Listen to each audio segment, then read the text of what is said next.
Zoom сервисін қашықтықтан оқытуда қолдану видеосабақтар сериясын ары қарай жалғастырамыз. Өткен видеосабақта сервистің бағдарламалық қосымшасын орнатуды үйренген болатынбыз. Бүгін сервистің ақылы және тегін тарифтерімен танысатын боламыз. Ол үшін қайтадан сервиске кіру қажет. Әдеттегідей бұл бетте өзіңіздің электронды мекен-жайыңыз бен құпия сөзіңізді енгізесіз және войти в систему батырмасын басасыз. Жүйеге кірген соң сізге тарифные планы и цены бөлімі көрінеді. Сол бөлімге кірсеңіз, сервистің барлық тарифтерімен танысуға болады.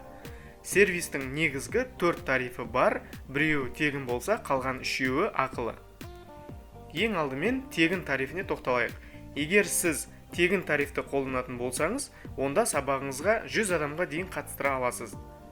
Сервисті қолдану арқылы бір адаммен ғана сөйлесетін болсаңыз, уақыт бойынша шектеу болмайды. Ал егер видеоконференцияңызға бірнеше адам қатысатын болса, онда уақыт бойынша шектеулік 40 минут. 40 минуттан соң сабақты ары қарай жалғастырғыңыз келсе, екінші сеансты қосу қажет болады. Күніне 40 минуттан 36 сеансқа дейін жасауға мүмкіндік бар. Егер сіздің сабағыңыз 40 минуттан аспайтын және 100 оқушыға дейін болса, сізге сервистің тегін тарифі толығымен жеткілікті. Ал ақылы тарифтерінде бір қатар шектеулер алынып тасталған және қосымша пайдалы функциялар ашылады. Мысалы, профессиональный тарифінде уақыт шектеулігі 24 сағатқа дейін болса, ал бизнес тарифінде 300 адамға дейін қосылуға мүмкіндік бар.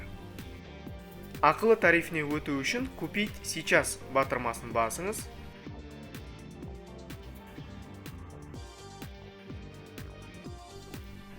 Сол кезде сізде мына бет ашылады. Мұнда сіз бір айға немесе бір жылдық тарифіне қосыла аласыз. Бір айға қосылу құны $15, шамамен 6300 теңге. Ал бір жылға жазылу құны $150, шамамен 63000 теңгені құрайды. Ақылы тарифтерінің өзіңізге қажет нұсқасын таңдаған соң, продолжить батырмасын басыңыз.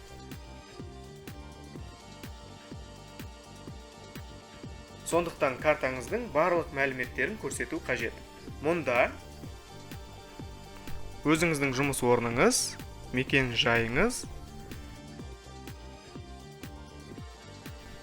пәтердің нөмірі, және тұратын қалаңыз, және мекен жайыңыздың индексі, сондай-ақ провинция деген жерге негізі маңызды емес, бірақ өзіңіздің тұратын облысын жасаңыз болады. Сондай-ақ мұнда сіз картаңыздың 16 цифралы нөмірін көрсетесіз, CVV кодыңызды және де картаның жұмыс жасау мерзімін. Сондай-ақ мұндағы мен робот емеспін және мен барлық талаптарға келісем деген пункттерді таңдайсыз және перейти на более высокий план сейчас батырмасын басасыз. Содан соң сіздің электронды поштаңызға квитанция жіберіледі. Егер сізге осы тектес квитанция келсе, онда ол сіздің ақылы тарифіне сәтті қосылғандығыңызды білдіреді.